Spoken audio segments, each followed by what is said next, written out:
I truly believe, at least in interior design and a service-based industry, it's really hard. You can't substitute social media for sales. So if you're like, okay, well, I'm going to start up these social platforms so I can generate more sales, I would just like caution you, because it's almost like it seems like the easy thing to do, but just because you have 500,000 followers on a certain platform doesn't mean that you're going to have $500,000 in the bank or sales generated. And so when you're in business, it's kind of like, well, which one would you rather have? The 500, like $500,000 or 500,000 followers?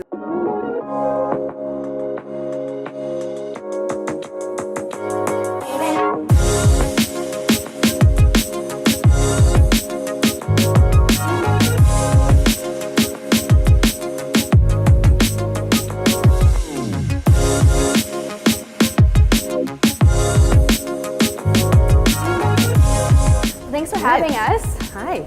Hi. So today we're going to get more detailed about her social media platforms and her strategies. So I'll let her explain a little bit about what she does. Cool. Yeah. Well, I'm Karin Bohn, the founder and creative director at House of Bohn.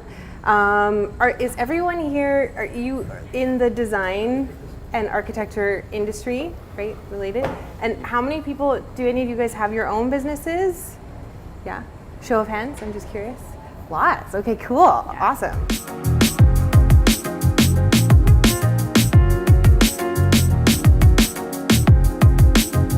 What was that like for you to have someone connect with you and then take that offline? Mm-hmm. And do you get that often?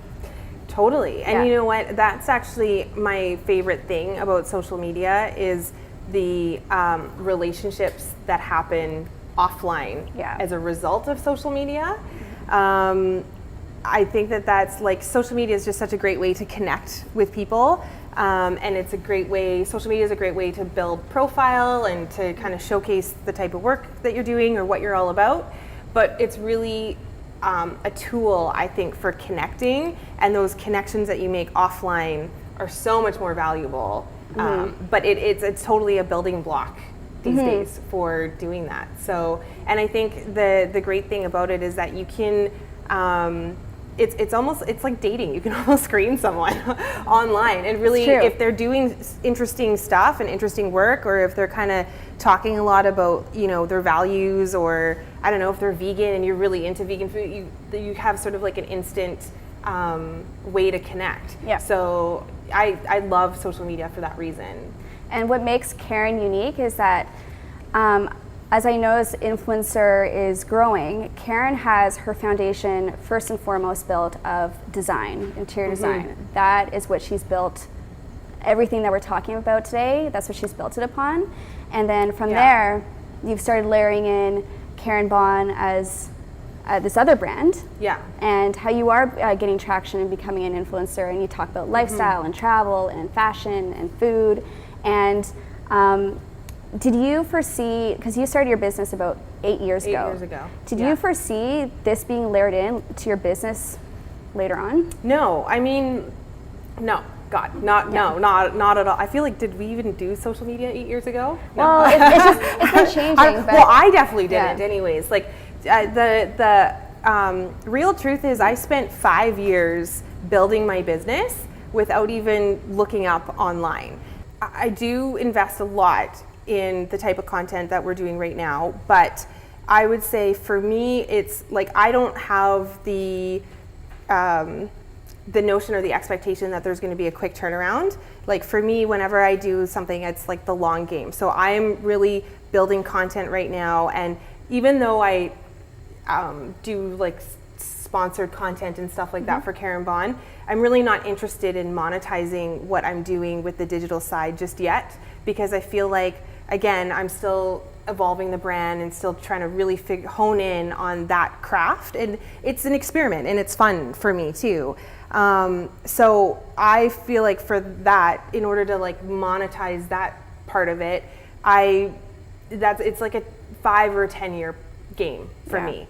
But that said, it's interesting how it does work, because, and this is only more recently too, where we just landed a new client who I had done a skincare collaboration, which is completely different than interior design. A woman was Googling skincare, and I happened to pop up, and she found me and saw that, oh, there's House of Bohn, and we do all this amazing interior design work, and my dad is a developer, and I'm running the show right now. We need a new interior designer, so let's connect. And that's how it happened, and now we've got 2 new projects with her. So that's kind of some of that stuff is happening as a like side effect of the type of content that I'm doing. But again, I still feel like that was a method of us connecting, being able to sell and close and all of that stuff, negotiate that contract, is what really generated those sales and built the business.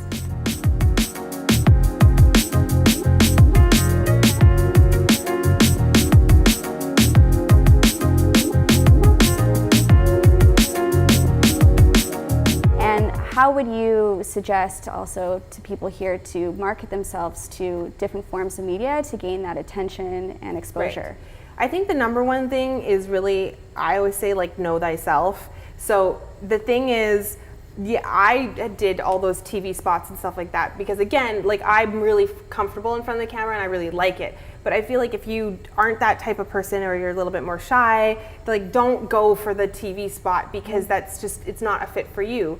On the other hand, if you happen to be really creative and you're a really good writer or you enjoy that, then having a great blog attached to your business with a lot of written word is going to do wonders for your SEO and for people finding you. So sometimes I think that there's no like right way to really market yourself and put yourself out there. I think you really need to find like what really works for you and what you're good at and what you can really succeed at. And what you have in terms of like resources and time too, right? Because again, like, don't just start a blog because everyone else has a blog if you're only posting every once in a while, because that's not good for your website either. And same thing, you know, with, I mean, yeah, your social media accounts. Yeah. Like, if you really want to invest in a social media account, then pick one and go for it. But it should really be authentic to you. And I think that you can have a lot of success doing less but better quality than trying to do everything and running thin. Branding too, like one thing that I found with the YouTube channel, because we've been experimenting with lots of different stuff. So there has been some interior design content. There's been behind the scenes content with House of Bohn. There's been a lot of, like I said, business and entrepreneurial type stuff. We just did a fashion, like a lookbook. So there's lots of different content. And it's interesting the feedback and the comments that I get where people, there's such an appetite for the business type content. Like, people just, they have so many questions. They want to know stuff. And so it's almost like I would be remiss if I didn't answer that, because here's an audience that's telling me what they want to see. So if I had said, okay, no, I'm sticking to fashion because that's my brand, you know, you're kind of missing out on an audience that's captive and telling you what they want. And so I feel like that's how branding works a little bit, is you really want to listen to your market, right? You really want to, and cater to them within your own unique style. People ask me about this all the time, like how you generate business and social media and that whole question. And I still think like hardcore sales is where you are best going to generate business. And I remember in the early days when I had just launched House of Bohn, I think I had done this little like coaching pack, and the best takeaway that I got from that pack was you can have a room full of designers, and the best designer, most talented designer in the room with the worst business skills will never have as much work as the worst designer in the room with the best business skills. And that really resonated with me, because I think as a creative person, you expect or sort of assume that if you do a good project and you have a good job, there's going to be another project right on the heels of that one. And that's, I can tell you from experience over 8 years, that is not how it works at all. That's good advice. Yeah. So I think if you really want to make a go of your creative business, you have to really hone in on your business skills. And if that's something that you just don't like to do, then figure out a way that you can, you know, partner with someone, or, you know, even to be your counterpart to kind of balance you out. Totally. Yeah.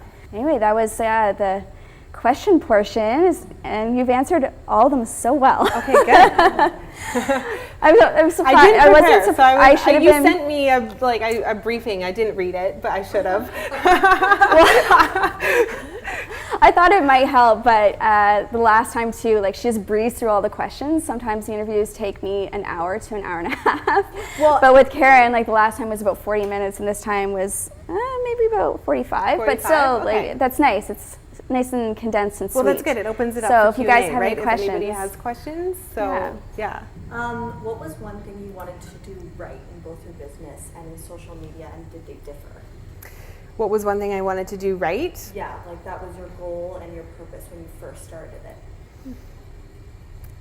When I first started my interior design business, quite truthfully, I really wanted to have one of the best design firms in the city. I really wanted to do great work and work with great clients and have an awesome team around me. So,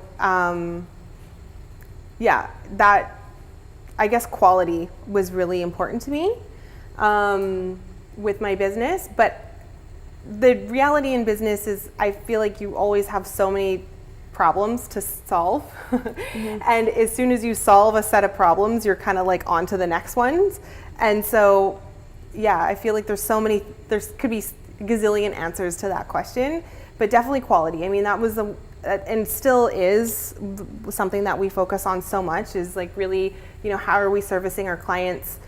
What is the quality of this project? How can we push the envelope? How can we just always set the bar higher within our team?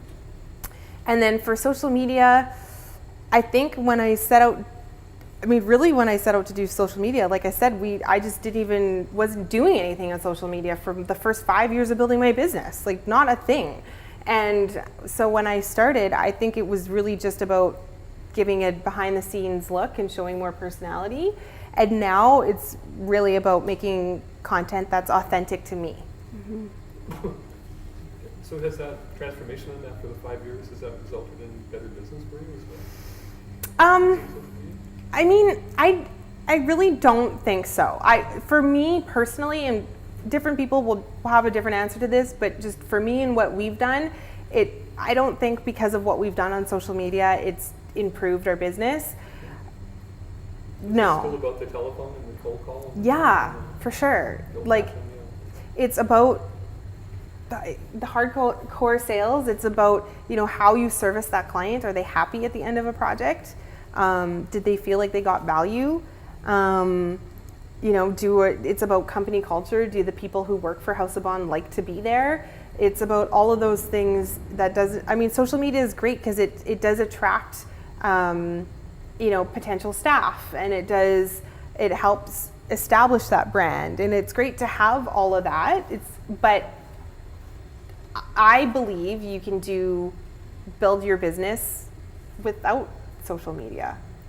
Sorry, just a quick question though, but before you do a cold call, do you check out their social media? Do you kind of evaluate? Actually, I don't even look at their social media. No? But good question. I don't even look at their social media. How about that? Yeah. No. I usually know who. I go to their website. Okay. I wouldn't go to their social media because I just don't think that the social media can tell you their, like, it's funny that I'm going to say, it can't tell you their business story, like who they are as a company, what they're about, how big they are. Some amazing companies have terrible social media accounts. Oh yeah.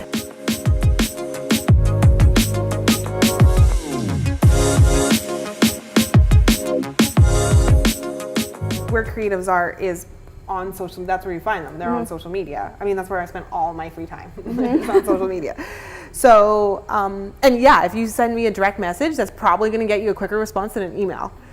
But our clients are not hanging out on social media. Like, that's not what they're doing. They're doing other things with their time. So that's why I don't use social media for sales. Sales is creating and executing an authentic relationship with someone. Bottom line, that is what sales is. It is not about, the transactional exchange of money and service. It is really genuinely creating a relationship with people that you like and you want to do business with, and you know, I think that it's so important to look at sales that way. Thanks for coming. Yeah, awesome.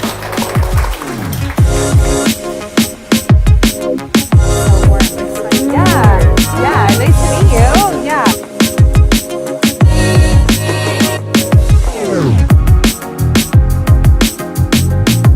Thanks for coming. Yeah, nice to meet you. Probably like still trying to develop direct your message me. career back. Yeah. And one pot. Of course. That's like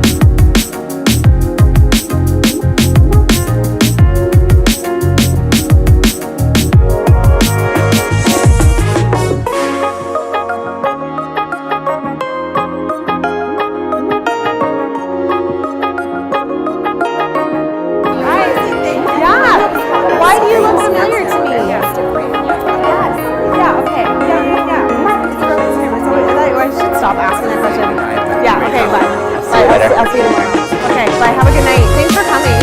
Yeah, you too. Yeah, bye.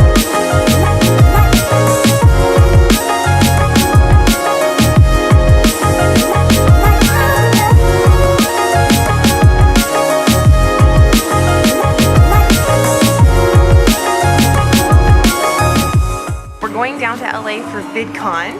I'm so excited to go to this conference. It looks like it's going to be amazing. We're going to catch a whole bunch of our favorite YouTubers.